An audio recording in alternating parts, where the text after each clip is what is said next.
wrap up a discussion of Dune, we're going to look at a version that was not made, Alejandro Jodorowsky's version of Dune, and a series that was made on for the small screen, the Sci-Fi Channel's Frank Herbert's Dune. I'm John Chang, Dan Edmonds. Hello there. And yeah, we've definitely been looking at it from several different aspects now and stuff. I think the thing that maybe like is an interesting question is if you had your kind of ideal version of a story as epic as this, what might it look like? Like in terms of like, would it be, on the big screen? Would it be a series like this, or yeah? I know it's difficult to say really, because you can see the sort of strengths and weaknesses of all the different versions. In some respects, you get the length of time to tell the story in more detail with a TV production, but you don't get the budget to really do justice to the effects that are needed for the scale and scope of what is trying to be done. So I mean, I think Denis Villeneuve's taken the right approach in terms of really trying to get across the entire, as much of the big picture as possible. Mm-hmm. I don't know if I would still do it slightly differently, I guess, but I think it's you're getting the length of time to tell the story and the budget to actually do it justice. So I would say, if possible, a Lord of the Rings style kind of trilogy of movies would be the ideal way to do it. Yeah. How about you?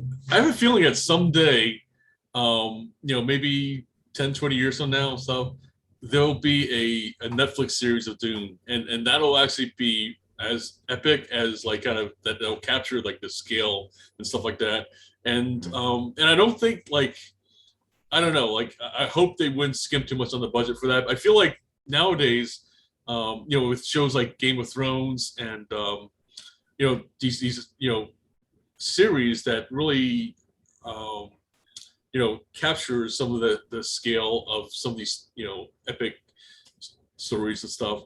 I think they're more, there's more kind of freedom, there's more acceptance of that. I think that the question is that will the studios ever feel like that it justifies that, because and I think that's the other sort of equation in this, is what's actually acceptable to put in a movie or a TV show at various times. In some respects, I think they describe Jodorowsky's Dune as the greatest film never made, because it has this vision of something like a Lord of the Rings spanning multiple films to tell the story in great grandeur, but just there was no imagination for that from the studios at the time. But there was a lot of creative freedom back then. I would say there's a lot more risks taken from a taste and taboo standpoint with David Lynch's 1984 Dune than there was in either the subsequent TV series in the 2000s or 2021 movie. Definitely. And whereas you have the length of time to tell it later on, you don't really have the more distasteful and more weird aspects that are in David Lynch's version, because they would just be too afraid. The marketeering people be too afraid to turn off audiences now, and I think that's what's the real tragedy about Jodorowsky's Dune, is that he would have done stuff that would have really rubbed people the wrong way, I'm sure. And it's just a shame that you never got to see his version of a science fiction movie, really.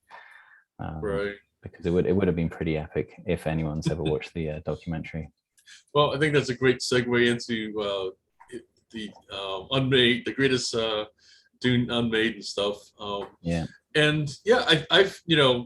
just found it fascinating. Just a lot of what we'll be talking about is really based on the fact that even though it was never made, there was a great documentary, Jodorowsky's Dune, that covers in great detail on all the different aspects that were involved with stuff.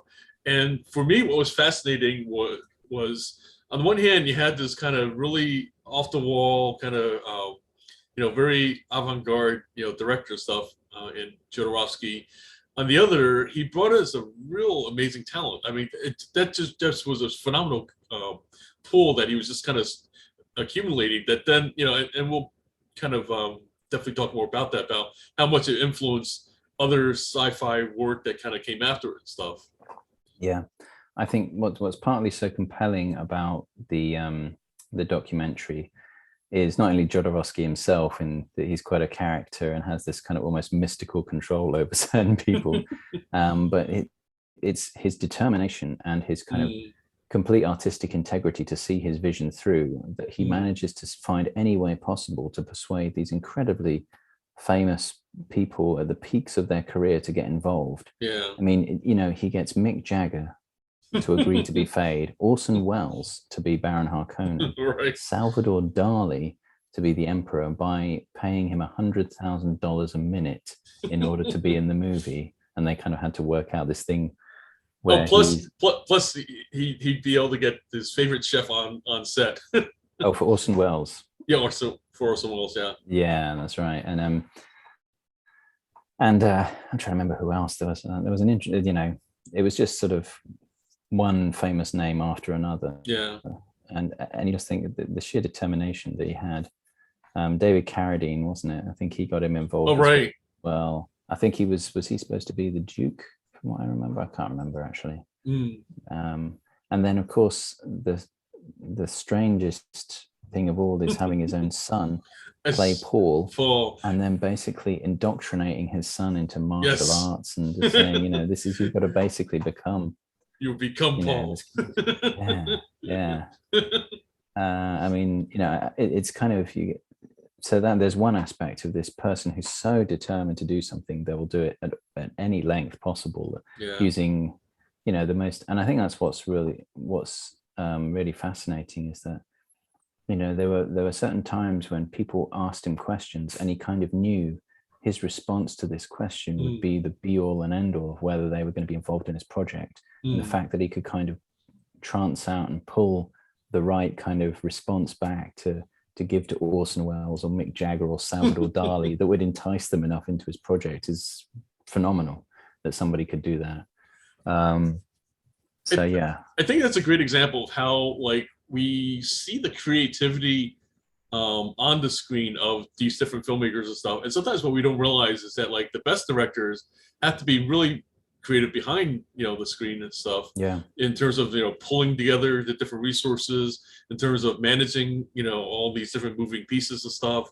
In terms of, just even times, even other times, just, just kind of just bring together all the different pieces and, like, kind of in a really fascinating way as well.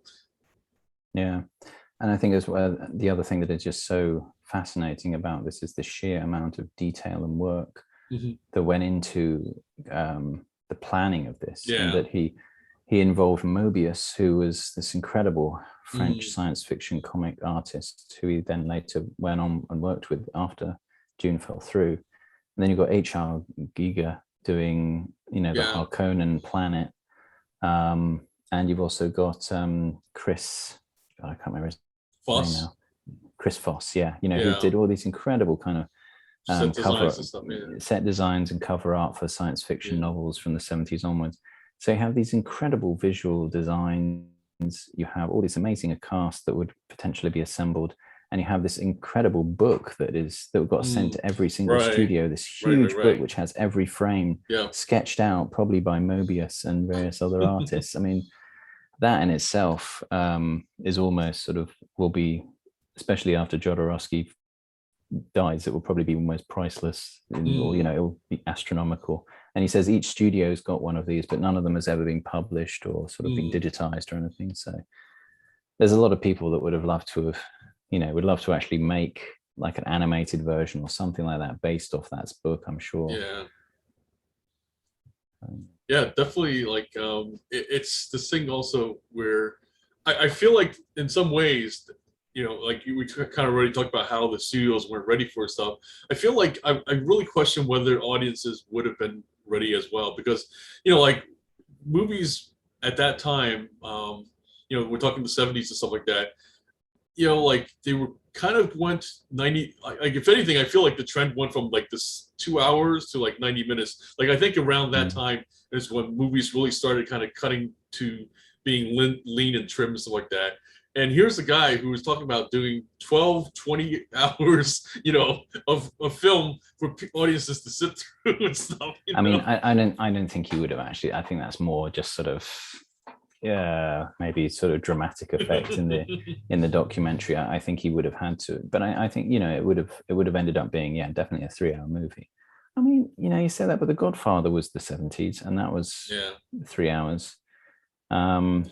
Well, I mean, that was very atypical. I'm just saying that, even before that, you had movies like, well, we talked about, we covered Ben Hur and stuff. Like, there were movies in like the 60s and 50s and stuff that were like Gone with the Wind. I mean, there were these epic blockbuster movies that did allow that kind of length and scale and stuff like that. But it was just over time, and I think the 70s was when it was really kind of starting to cut back, and because you really rarely saw anything like that in the 80s, and and there then onwards and stuff. From then on, you either had sequels or you had the Lord of the Rings thing and stuff, where you had like different trilogies and stuff like that. It just I think just overall, like, Hollywood just was really reluctant to take on these mega, well, again, like everything else we always talk about, there's always like caveats and stuff like that. Course, there were always exceptions, because there was Heaven's Gate, there's movies like Reds and stuff, but meanwhile these are like kind of really major losses. Like in fact, I forget which studio like kind of basically went bust because of Heaven's Gate and stuff. So I mean, it's definitely that's another reason why these studios were really hesitant and stuff. It's that they saw them as kind of real like albatrosses on kind of their books and stuff. Yeah, I mean, it's more time spent shooting, getting everyone on set, and everything else is just a lot of money that you're spending per day.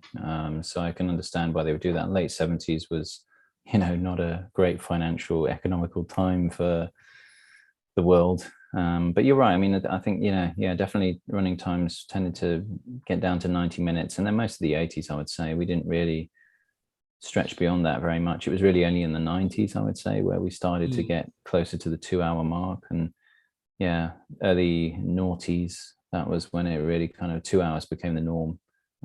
But yeah. And I think also along with that is it's just simply the content stuff, I mean, what's called, I finally was able to catch Holy Mountain, which kind of really, from what you said, kind of really exemplifies his work and stuff. And I feel like making something like that into Dune, like a one that was like so out there for folks, beyond the sci-fi and the all the different things we talk about with the actual Frank Herbert Dune story and stuff. I feel like that's something like again, I'm not sure if the audiences would have been ready for. No, yeah, I mean, it's I think in that current landscape, if you see something like Star Wars as what it could have been as like in terms of a massive success, I can't really see that would have had the same effect. But I mean, artistically, it would have been like a movie for the ages. It would have been something that would have almost defied explanation for decades to come, I'm sure, much like the Holy Mountain is. But I mean, the Holy Mountain is I don't know, I just think it's such a fascinating movie, and there seems to be almost every shot is something that's shocking or jarring, or in some way you're not expecting. Oh, absolutely. And then it's intertwined with this almost sort of weird philosophical elements of are our lives, our search for immortality is futile, and we're all on film anyway, and life is a sort of a movie that we're just reflecting on ourselves. And speaking of which, major spoiler, like that with the ending and stuff, I almost felt like they did a Monty Python and the Holy Grail kind of ending, and I'm wondering if they like the Python guys actually got inspired by his work or not. I don't know, kind of. Yeah, be interesting to see. I'm not sure when the Holy Grail was actually. I'm guessing it was after. Yeah, it was after. Because I don't think anyone could have done anything more surreal than Jodorowsky beforehand. So I think it was only like a year after thereabouts. Yeah. Because I mean, yeah. So Monty Python's Holy Grail was 75, and Holy Mountain was 73. So 2 years. Yeah. And I mean, you can view in one lens, you can view the Holy Mountain as just a sort of series of images that are there to sort of shock and provoke. Yeah. But then there's other stuff that is just very kind of thought-provoking in it. For me, it's this the sort of the elites who all kind of gather in their quest to attain immortality and enlightenment through the alchemist. Yeah. Which is practically an analogy for what's going on with tech at the moment in Silicon Valley, with people who are trying to sort of buy AI, well, not really AI, sort of technological consciousness and by their own immortality. But there's there's other sort of quotes in there that are just just really interesting, like when they introduce the different elite members who all represent different planets, right? And you have the one, I'm trying to find the quote exactly, but it's like, yes, we have an electronic computer that records the politics of the nation, and we program the politics of the nation to tell us what toys to make to condition children from birth to do what the politicians want us to do. That's it's pretty interesting stuff. And then each of them representing their own kind of form of, I guess, excessive lifestyle, or really interesting. But yeah, I agree that like some of the more esoteric or kind of the concepts of like where programming kids for war and stuff like that, it is definitely like a interesting kind of metaphor for some of the things that, like, whether maybe we don't consciously do that kind of programming stuff, but certainly we do it. I mean, like kind of like just even simple little things, like where I remember growing up as a kid that, like, you had these all these toys for kind of war and stuff like that, and this was like the 70s and stuff, and at the time we were coming out of Vietnam and everything like that, but still, like, that was still very much like kind of what was the programming, almost like kind of like, okay, maybe we lost this war, let's get ready for the next one and stuff.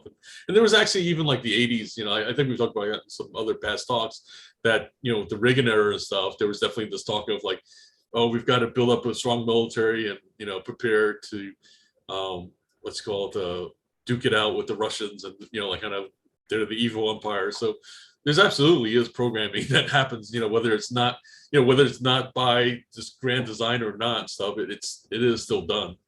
Yeah.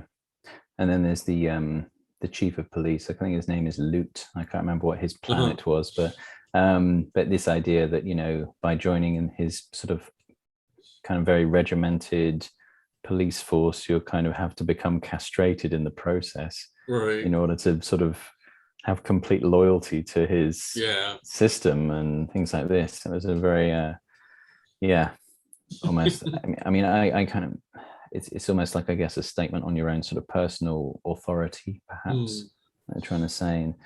And then there's the other ones that just build the sex machines, and just sort of, try and sort of create this ultimate orgasmatron thing. Right.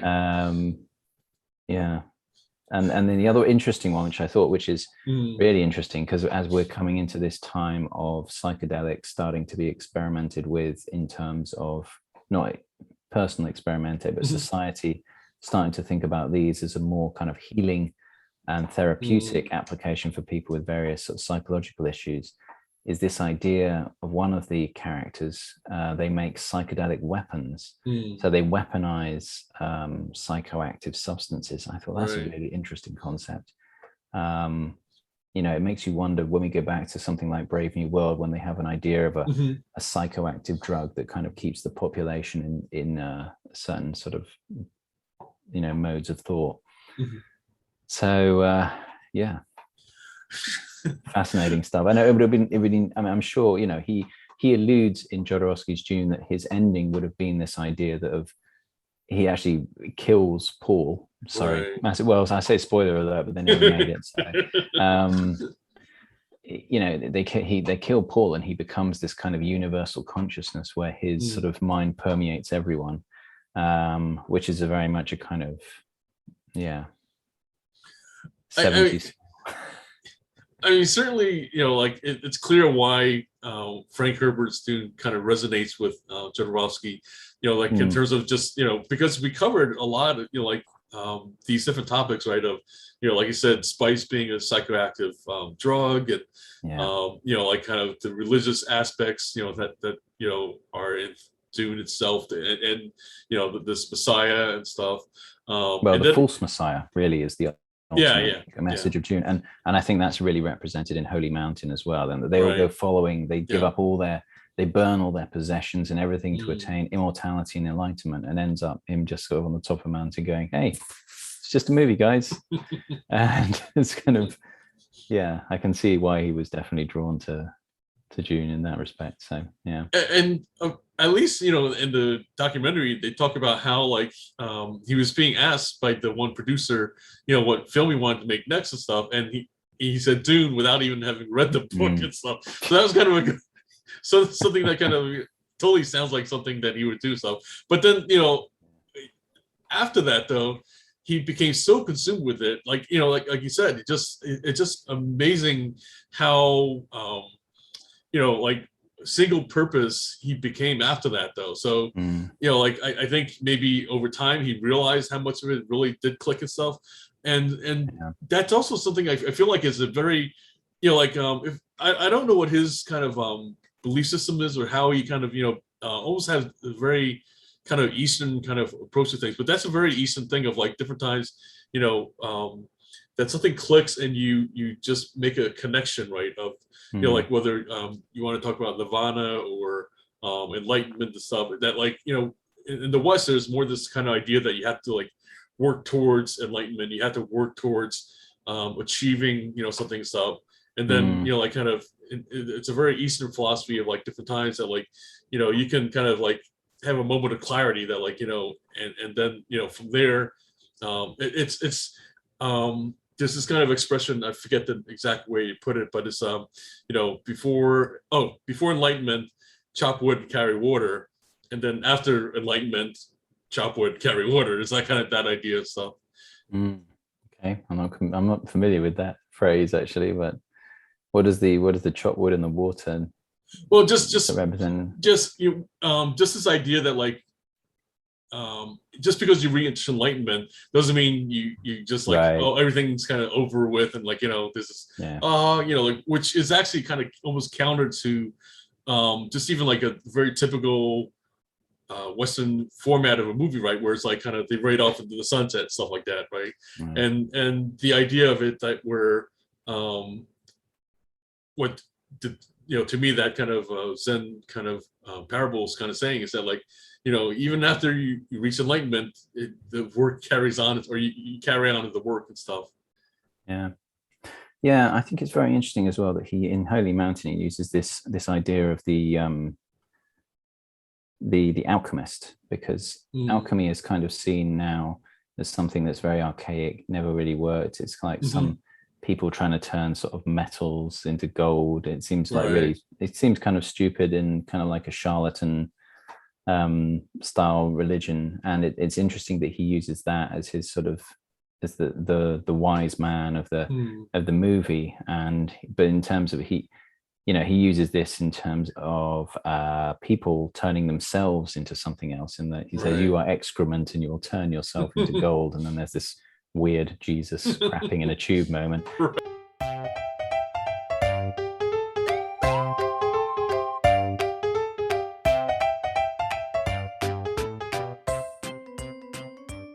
Is sort of is the wise man of the movie, but in terms of he uses this in terms of people turning themselves into something else, in that he says you are excrement and you'll turn yourself into gold, and then there's this weird Jesus crapping in a tube moment. But it's this, which is also interesting because that's Eastern in that it has the connection to Egypt in the alchemat.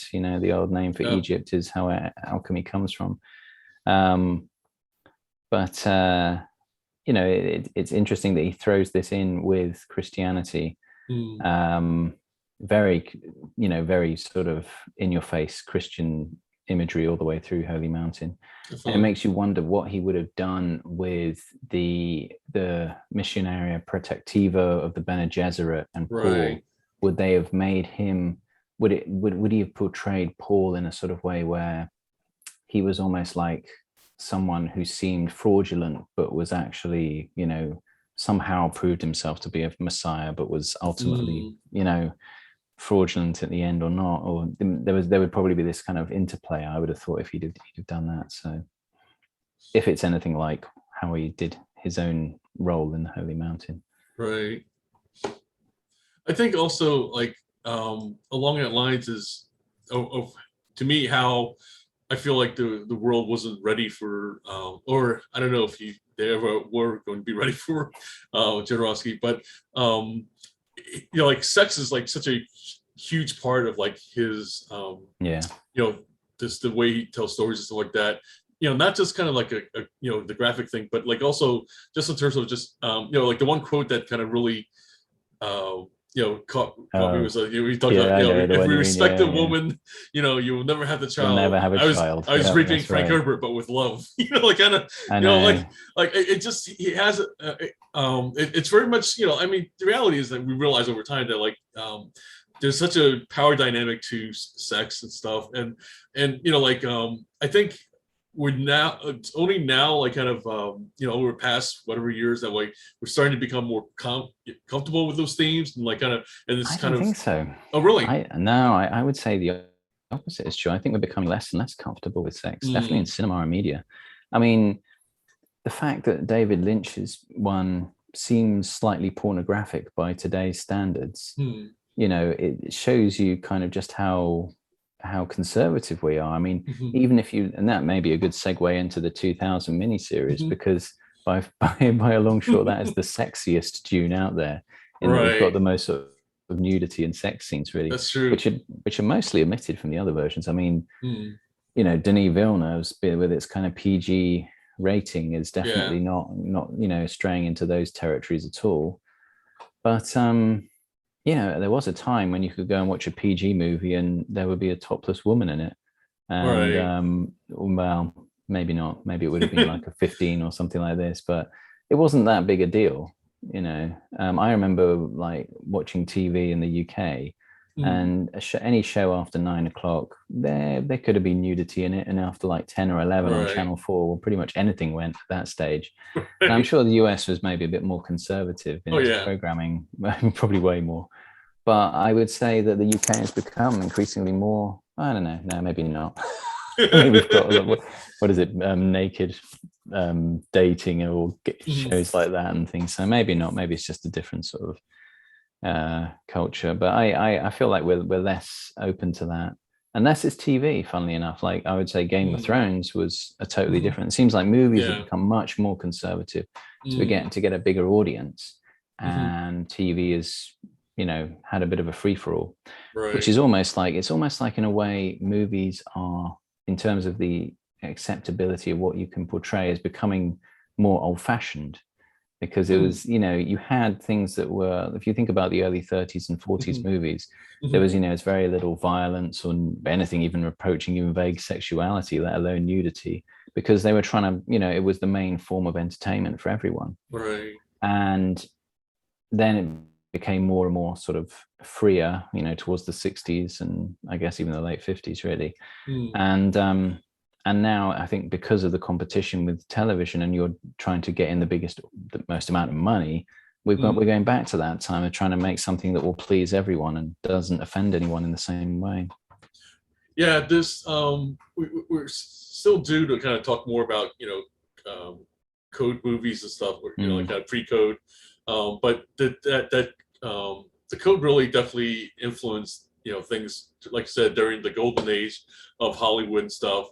And then for a while it really slacked off, and I feel like kind of that was probably just something that happened with like kind of just what was the general attitude, right? Because you had more of the free love movement during the 60s and stuff, and you know, it just kind of really, that became more of the what was acceptable and everything. And you know, and certainly that was the kind of the golden era, I guess, of you know, X-rated films in theaters during the 70s and stuff. And then, you know, kind of things, I feel like then things kind of cracked down because of that. You had the Reagan era conservatism that kind of kicked in, and that kind of shifted things yet again and stuff. And then you start having more things tightening down with the you know, everything. I think that was when the MPAA kind of really had its kind of golden era. You know, kind of they really started kind of really cracking down on things. And, and yeah, I mean, certainly it's just kind of fascinating. Yeah, overall, like kind of how our views and our you know, what's acceptable kind of shifts over time. Yeah, and by the same token, during the 90s and early 2000s, I would say TV was very conservative, because obviously in that sense, they were trying to reach a much broader audience at primetime TV, because there was no streaming Netflix. So everything had to be very kind of conservative and across the band. So even something that we view as like the precursor to modern streaming shows like Lost or Prison Break, which kind of gave birth to that format, they were still very sort of conservative, really, and pretty much anybody could watch it. And it was only really when we got streaming services that things like Breaking Bad, you know, stuff that was far more challenging, became actually very popular. And yeah, as I say, it's almost like they've gone in opposite directions. It's interesting anyway. So yeah, I think that is a great segue into the Sci-Fi Channel's version of Dune, unless you have any other last thoughts. So yeah, the history of the Sci-Fi Channel's version is absolutely kind of tied into the, you know, the rights being passed around and stuff like that. Because at a certain point, I guess, you know, the rights kind of passed from Jodorowsky onto like kind of Dino De Laurentiis, and that's kind of where it stayed for a while. And but the kind of the caveat of the clause was that like that was strictly for big screen. It didn't cover television, and so that's where therein, you know, Richard Rubenstein as a producer came in, and coincidentally, he was actually behind, you know, kind of the production of The Stand, which we talked about, and also, you know, past collaboration with George Romero versus their production company of Laurel Entertainment, which, you know, did Dawn of the Dead, Day of the Dead. So now we're kind of seeing all of this kind of, you know, come full circle, so to speak. And the director, John Harrison, had actually started as an extra on Dawn of the Dead, and then eventually moved up into production into, you know, other roles in, you know, kind of future Laurel productions and stuff. But ironically, you know, he was actually not the first choice for the making of the series, because at Paramount, they had wanted Peter Berg, who was kind of making his name, you know, like certainly at some point we'll talk about Friday Night Lights and stuff. And he also, you know, kind of done other action films.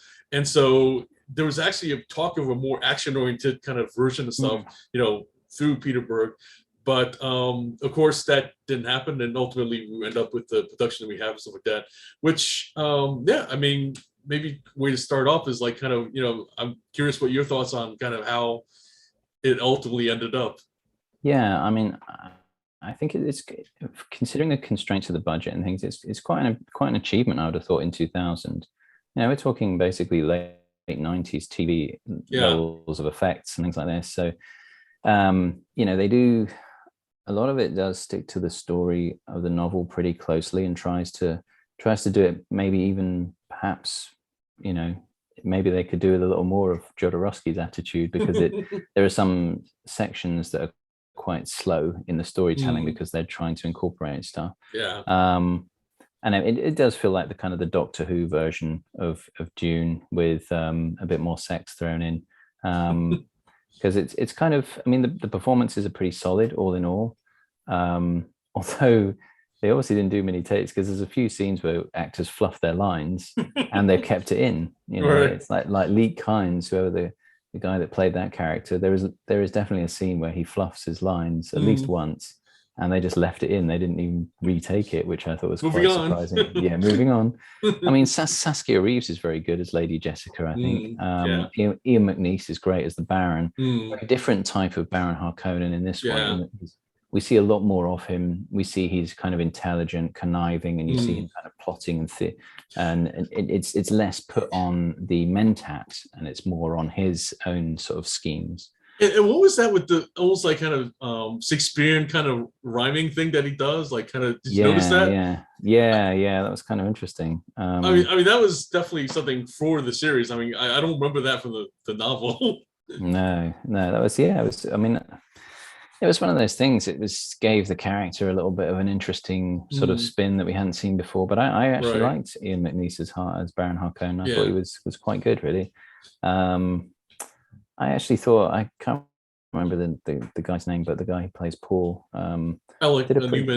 Yeah, it's a kind of a weird one because he's clearly too old for the role, and they write him as a teenager, or they write him as a bit too moody and impulsive to be someone who's in their early 20s, I think. So it's really the early on in the story where it doesn't quite gel, and I think when he actually becomes part of the Fremen, that's when his character kind of becomes more sort of solidified, and the performance seems better. But yeah, and I think Chani's pretty good actually. She has a sort of much more, I don't know, I would say she's got a much more kind of intensity of character than say Zendaya does in the new one. Oh yeah, definitely. I feel like she's more believable as somebody who's like surviving in the wilderness and kind of like she looks like she could really handle herself in the desert and fighting other dudes. Yeah, I thought Stilgar was good as well, and it's interesting. I think Javier Bardem's portrayal of him in the 2021 is very close to the Dune miniseries in that respect, and it's a good way of portraying that character, I think. Gurney, I'm not really sure who the English actor who's playing Gurney is, but that's a bit of a strange one. He just seems like some guy you'd meet down the pub. He doesn't really seem like an elite sort of warrior who's been raised in the slave of the Harkonnens and made himself out. He just seems like kind of an old guy who playing his ballast set. He might go for a pint and then read the paper and have a full English breakfast later on. It's just it was a bit strange for me. And I guess you got William Hurt as the Duke. He's I mean, he's sort of I think he's a bit too laid back. I feel like the Duke is a more intense kind of character than that. I felt like Oscar Isaac and I can't remember his name, the German actor Jürgen Prochnow in the 84 did a better job with that, to be honest with you. It feels a bit too sedate and a bit too much like a TV version. Yeah, I think he was there for the name. Like kind of like they wanted to kind of give it, some cachet, I guess, if you will. Because there's really not many other famous people in this at all. No. I mean, Saskia Reeves is fairly famous, but only in TV land in England. Yeah. And Julie Cox, I mean, she's been in a few different things. That was, of course, the biggest difference was you had Julie Cox as Princess Irulan, and what they did was, rather than using voiceovers like the David Lynch, they used her as a way of adding the exposition for the political wranglings between the various houses, which I thought was a very clever way of doing that, and it actually made her story almost as interesting as Paul's, and that was completely added. That wasn't in the original novel at all. Definitely you got exposed to a lot more intrigue through her and stuff.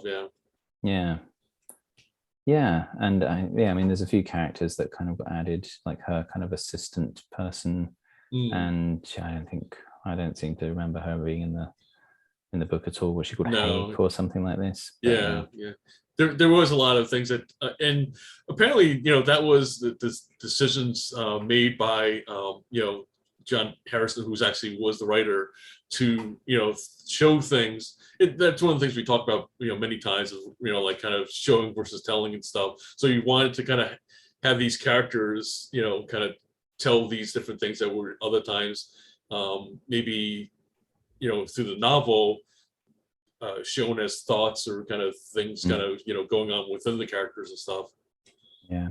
I kind of felt in this that the actors, the setup for the Fremen, the setup and the cast for the Harkonnen, and then the Emperor, actually, you know, he was very good. Giancarlo Giannini, who was actually we saw from Casino Royale. Oh, that's right. Yes, I don't know what character. Yeah, that's right. He was the contact there, you know, like at the casino itself and stuff. That's correct. Yeah, absolutely. Yeah. I mean, they were all actually very good. I felt the Atreides house was actually the weakest part, because I didn't really, you know, I didn't buy William Hurt as the Duke. If it wasn't for Saskia Reeves, and it all felt it really didn't gel well at all. It was kind of when the story moved on from that into the Fremen part, right, and more focused on the Harkonnens, that it actually got more interesting, I thought. They even added a bit more of the ecology of Dune, where, you know, showing how spice was created. I thought that was kind of fascinating. That was really interesting. Nice that they had the time to sort of show that, and the water of life and all this kind of thing. That was really cool. And that's overall it, you know, like kind of like the difference between having to cram things into a couple hours and stuff versus like having, you know, like almost 6 hours to kind of really kind of unfold the story and the details and stuff like that. I think, you know, like what this allowed sci-fi to do was to really, you know, get its place, you know, in kind of the, you know, the television lineup and stuff of where, you know, like kind of that you could turn to them for original series, because sure enough, like kind of years later, you know, series like Battlestar Galactica was possible because like kind of, you know, of a, you know, this series, like kind of, you know, where in other words, you know, like before Netflix kind of were doing their own kind of, you know, series and stuff, original series, this is like one of the first times that like, you know, a channel like, you know, Sci-Fi kind of just went into production stuff. Yeah, and I mean that's kind of what it lacks. It obviously doesn't have very much action compared to, say, Denis Villeneuve's, or even I would say the 1984 had quite a bit more action compared to this. Yeah, but it makes up for that in a kind of some of the sets and the costumes are also, you know, a lot of thought and effort went into all of that. Oh yeah, and it really does look quite lavish, the various sort of sets that they've got. But it focuses a lot more on the characters. But again, it's kind of this, you come away from it kind of wanting to see, I kind of wanted to see what the worms look like in the desert and what the Battle of Arrakis would have been like and things like this. So it is pretty slow compared to the other versions. So it's, you know, pluses and minuses. Yeah, I mean, I still believe at some point, you know, like that'll be the next evolution of the Dune kind of franchise, I guess, and stuff like that. It would be like a multi episode series and stuff, like maybe like you said, like 8 or 10 episodes and stuff. Yeah, I mean, it may be that after Denis Villeneuve's done the first 2 parts, it may be that depending on how it's received, if he doesn't get movie rights for Children of Dune and God Emperor and all that, you know, it may just become a continuing. I'd be quite happy to see it as a, you know, a good budget Netflix series or some other streaming series where they actually throw a good amount of money in it and maybe get him on board to do that. Whether he'd be into it, I don't know, but I just don't know how long audiences will really want to stay.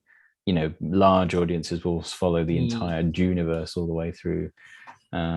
That's definitely needs to be seen, right? It's really hard to tell sometimes how much you know, because certainly we've talked about it and we're fans and everything like that, but you know, like you know, are there other people? I mean, what I noticed personally on like Facebook and other social media is that like people who like I wouldn't have suspected or thought were fans, like friends and stuff like that, are actually in fact, you know, following it and everything. I mean, you know, certainly, you know, even Cindy kind of, you know, like you know, like maybe you know, there's other people like her that they just, you know, like have been fans all along, just haven't really kind of, you know, been as vocal about it as we have and stuff. Yeah, it's funny actually. It's one of those things that when I mention it to, when it came out and you start talking to people about it, you realize some people have read like all 7 novels and some people it's just like the next action movie. But it's always quite interesting to see who it is who's read all 7 novels of Dune. Some of my friends, I had no idea they were that into it. So yeah. definitely. So yeah, any other kind of thoughts on kind of so I'm going back to your idea of the perfect version of Dune. Okay. So I will now say that if it incorporated the sex and the room to breathe of the sci-fi version, the strangeness and vaguely disgusting nature and steampunkness of David Lynch, and some of his mystical stuff with a much more extreme Jodorowsky vision, and then with the budget and the visual imagination of Denis Villeneuve's, then that would be my perfect version. But nice. I think, well, what's the joy of these things is that we will probably never get the absolute perfect version of it because it's an adaptation. But yeah. Oh, I think certainly we'll check back in another, so many years and see, by then, what happens and stuff. Because certainly, I mean, I wouldn't have really kind of thought or expected kind of Denny's vision to kind of come along and stuff. And certainly, like, just even, the first version with David Lynch, I mean, that was just something that like kind of came out of left field as well. So, I mean, time has a funny thing, like kind of there's always kind of behind the scenes, there's different things kind of going on, deals being made and ideas being thrown, bounced around and stuff. I think what's also interesting is that there's so many versions of Dune that people want to see, but they can't see, It's like so many people would have loved to have seen Jodorowsky's vision. There's so many people that would love to see all 5 hours of David Lynch's version of Dune. Which of course we'll never get to see because he's not agreeing to it. Or just the book that, Jodorowsky put together in some sort of, I don't know, some sort of form. And knowing our luck, maybe something Denis Villeneuve will get hit by a bus or something, and we'll not get to see part 2. And so to say, it sounds awful saying things like this, but knowing what's happened to adaptations of Dune before, it wouldn't surprise me if something like that happened. Right. But yeah, read the book, I guess, is the answer to that. Yeah, so yeah, we'll definitely kind of have to see what happens to stuff, and it's just hard to say what will happen over time. Yeah, I mean, I think unless of course you're endowed with the waters of life and the spice melange, and you can see 10,000 years into the future. That's true. In which case you'd make an awesome movie producer. So yeah, so coming up, we'll continue our discussion of Frankenstein and what's called and we'll see what was next after that. Wolfman. Yes. Wolfman after that. And then we will finally have finished most of our Universal monsters, which has taken us almost 6 months to get through now, it seems. Maybe it wasn't, maybe it just seemed longer, I don't know, but I think we're talking a lot of monsters, so it was I don't know, it's like it rivals our 8-month it almost seems as long as a month of 8 movies. I know, right? It does, doesn't it? I think the 8th month last year and the Godzilla month were like the only other things that compare that seem to like go on for quite a long time. Anyway, so yeah, we'll be basically wrapping up our Universal monsters, and then that'll take us into the holiday season. We'll see possibly Home Alone as our remake versus original. So once again, I'm John Chang with Dan Edmonds, and we'll see you at the movies.